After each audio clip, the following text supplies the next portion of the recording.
Making crispy chicken wings at home is super easy. You require only a few basic ingredients. Just season the wings, fry them until golden brown.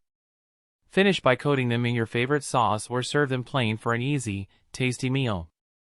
Anyone can make this delicious dish with no fancy tools or skills needed. I'll show you all the simple steps in this video.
Making deep-fried chicken wings at home is simple and doesn't take much effort. It cooks fast, costs less than takeout, and tastes even better. Perfect for weeknight dinners, game nights, or when you want to impress guests without spending hours cooking.